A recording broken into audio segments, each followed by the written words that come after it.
Welcome to the channel of Bliss in the Eyes of the Black Dragon. Here I'm in London in Luang Prabang in the outskirts of Laos.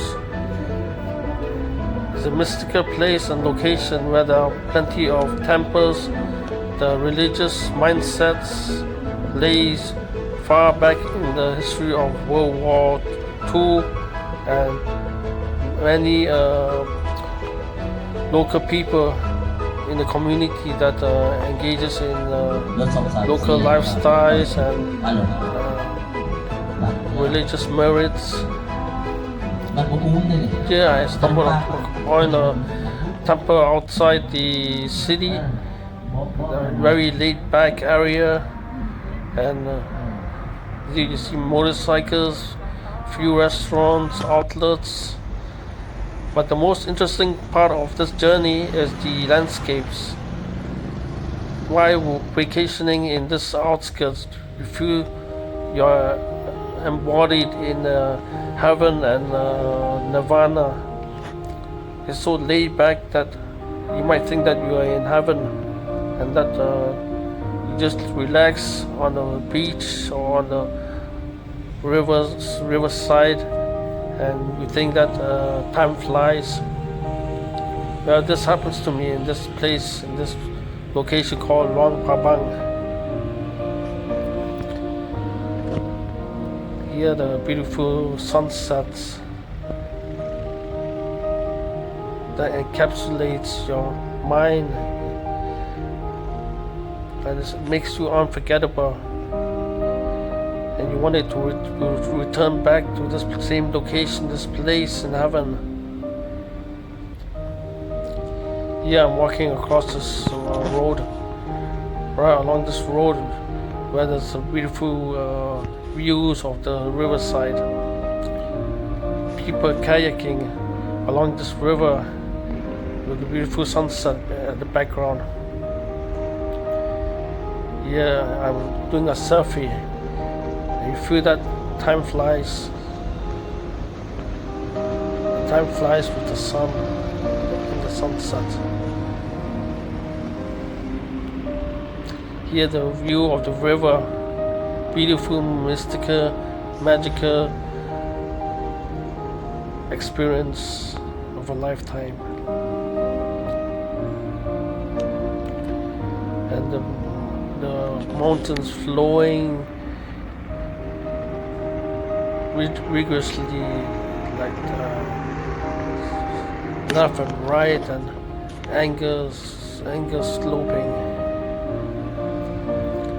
Time flies here. You might even wonder why you're working in a developing country where you pay so much tax, and you just live in this location with no taxes in mind, no problem with corruption, and just an escape to paradise. This is how it is in this location. The time flies and you forget about everything that is important in the developed world, and where there's no tax and where there's no corruption, you feel you are embodied in this location. At night you can see this North Korean people. They are North Koreans, and they're selling alcohol just to make profit and money to survive.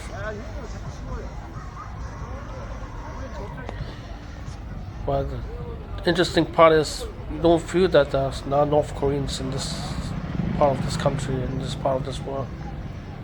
Perhaps they are refugees, or they are escapees of the dictator Kim Jong-un, or who knows.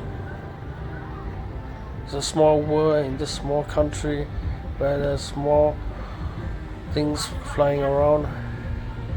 And at night you can enjoy your life in a disco or in a nightclub. Easy life, simple life, as I said, with no taxes and nothing in obstruction. Right in the morning or in the afternoon, the sun lays back, nice, slightly humid and beautiful weather for farming, for plantation of any type, any sorts of wishes. You feel that few elongated buildings makes you more culturally part of this country, Laos. Even the temple, you feel elongated, slightly tall and slightly bordered. But here you see a god, the goddess of Laos, a mermaid even. You might call this a mermaid. Well, as I said, religion plays a big part of the culture of Laos. And in the Luang Prabang, there's always a myths and stories that goes back to religious time and old traditional ways of survival. It has a long history of war. Back in World War II, where there's Vietnam War, Laos and Burma and the neighboring countries were part of this partnership with the communism. But the most important thing is the relics that survive throughout the history in religious sense. Here I'm posing myself a selfie of Buddha behind my back, the three Buddha, snake, serpent on top of them, and culturally related yaksha, or the god protector of the temple. Here you get a culturally food delicacy of chicken on top of a platter, and this is the Buddha. You see the Buddha laid in golden leaves and dress, cloth and diamond at the head, forehead.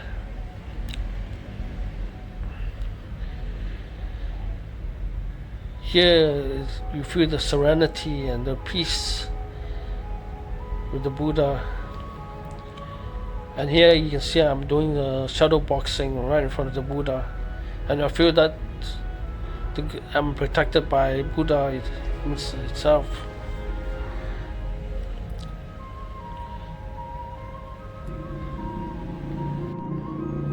So the shadow boxing at this place, at this secret hidden temple, makes me more agility and more speed in boxing and kicking, and it's very flexible for my environment. When you do any shadow boxing in front of a temple or Buddha or any religious monument, you feel that you're protected and you're being assisted fully. You feel the power and the flexibility and the agility that comes with it, and you feel that you're so strong that you can break anything that comes into your way. That's how it is at this location where I'm doing shadow boxing. You feel the power and the muscle that comes with it. Here, this view of this mountainous region of Luang Prabang. You see there's like marble caves right at the outskirts. So I'm hanging on top of this building, this tall, elongated building, and I can see the overview of it. You see the mountains, the marble caves, the bridge, the river. And this scene reminds me of a local guy walking across this bridge and surviving, and like a farmer, in the olden days, you walk around and then you feel that the planes or enemies coming to bomb this location. and this experience makes you feel like you're going back into history.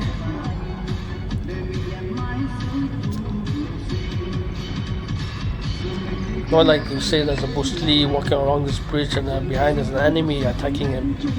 But it feels similar to this type of situation and this type of moment. However, you feel that this environment that where I'm standing at this moment is like a part of a war, a part of World War II, a part of war with Vietnam, and you feel that you're back in history in this beautiful environment, laid back and relaxing, and you feel like you're in a survival mode.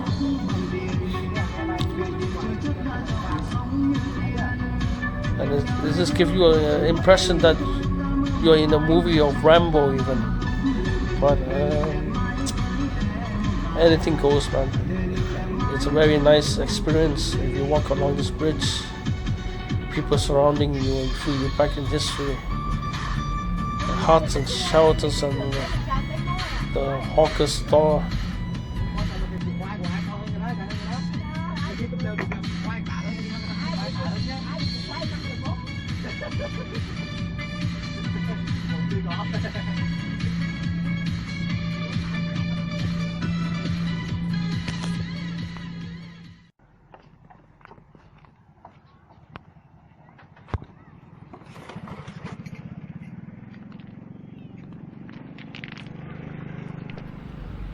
Yes, it's just me alone in this empty town of Luang Prabang at this time of the season.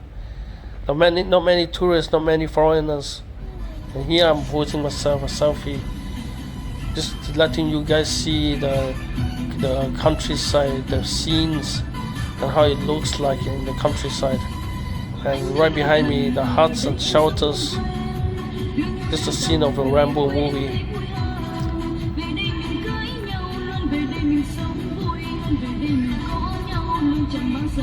But luckily I did not stumble across any mines or any bombs that are scattered throughout this country, Laos and Burma and Vietnam and Cambodia.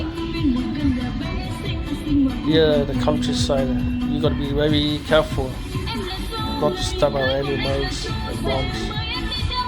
Otherwise you lose your leg and you're amputated. Here you're far off the city, far out of the emergency help, the SOS call.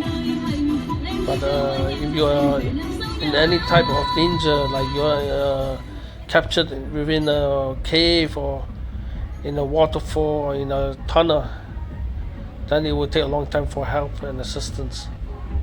Here I'm walking around this muddy and uneven roads, not built, and behind me is some foreigner, two people cycling, and now I'm on this grassy land, making my way through these mountains, this landscape. Apparently when you walk across this grassy land, you feel like you're stamping on mud and dog, cow, dung or shit.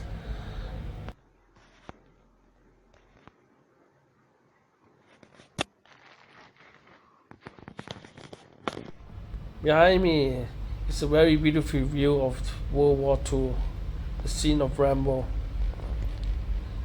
And just imagine there's a helicopter, a plane, aircraft carrying bombs, and they're shooting right behind your view where I'm standing. It's just amazing. Look at this. And the sunset and the weather brings an overall view of it all.